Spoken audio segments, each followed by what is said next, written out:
Right, so it is day 100 of my attempt to plant a new tree every day for 2023, and I think that means it's going pretty well so far. So let's get on with it. Right, so today's planting is going into some very, very poor soil, which you can probably guess from the amount of effort it is taking to crack through the surface of it. That does mean the hard pad is pretty much directly on the surface. This area has been exposed to so much rain and so much wind that I think everything finer and looser has pretty much been washed away, which does mean that once I've cracked through that crust, it's actually not too bad. It's very dry here because this is, again, pretty exposed, and we are on sand, so even though it compacts very hard, it doesn't hold any water for any significant amount of time once the rains have moved on. So we're going to be putting a little bit of pre-watering in that, which might seem a little bit counterintuitive because all we're planting today is succulent. Today's tree is Cereus repandus, which is the Peruvian apple. Now I think that might be a bit of a misnomer. I cannot find the original source, but I'm fairly sure I did read a paper a while back which talked about how Cereus repandus is not really a true species as much as a collection of domestic strains of cactus, which have all developed similar traits, have similar propagation requirements, have similar flowers and similar fruits, but aren't necessarily all the same species, and the wild origin is not entirely clear, if indeed they're not an artificial hybrid that started in someone's garden without documentation and has just been spreading and propagating ever since.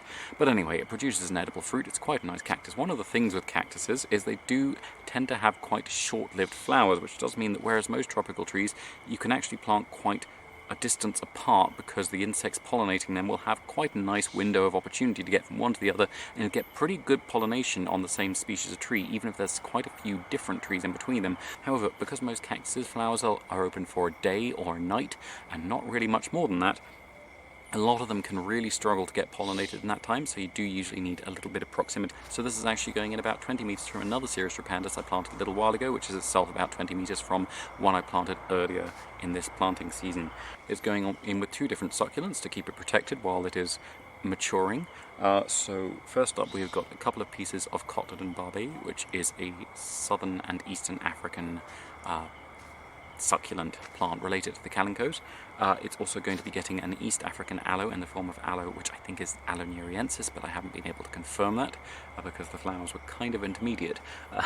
But this one actually got knocked off a few days ago by someone coming down the drive with a wider vehicle than usual, and so it has had time to heal off, so it doesn't mind going into a slightly wetter planting than I would usually be comfortable putting aloe stems into.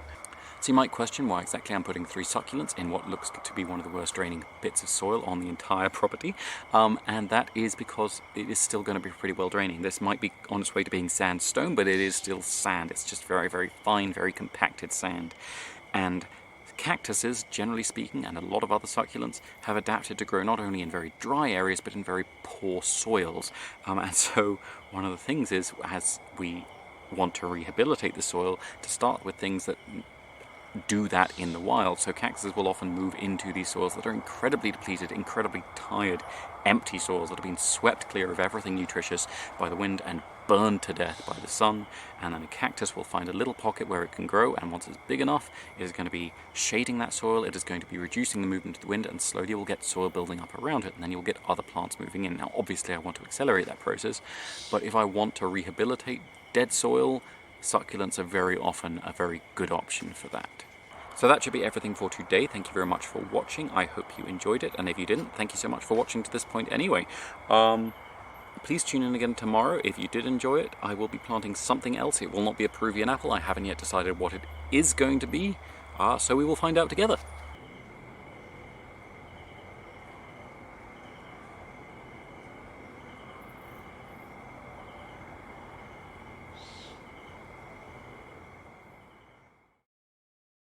Typecasting now. So this is Trichilia fenestrata, and this is what she looks like now she's all grown up. And you can see she's significantly chunkier. That is a nice little abdomen filling up with eggs, and I don't know if you can see little tiny pale-bodied spider just a little bit further into the background. Let's see if we can get him on camera. I say him, but it's actually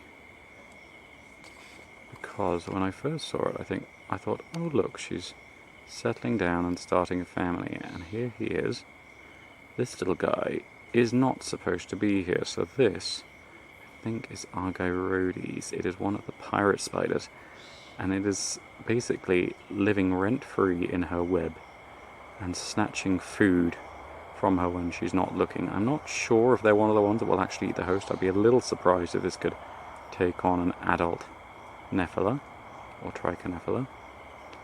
But it certainly gets all the little bits of prey that she doesn't get around to as a free meal for this little freeloader.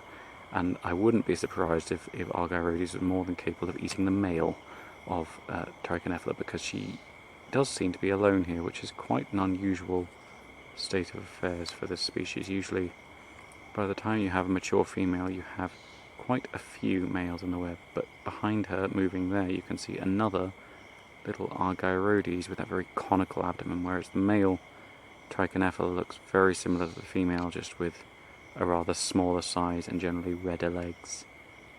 So there you go. Not only do you have another look at our lovely Trichonephila fenestrata, you now have a sign of her little uninvited guests.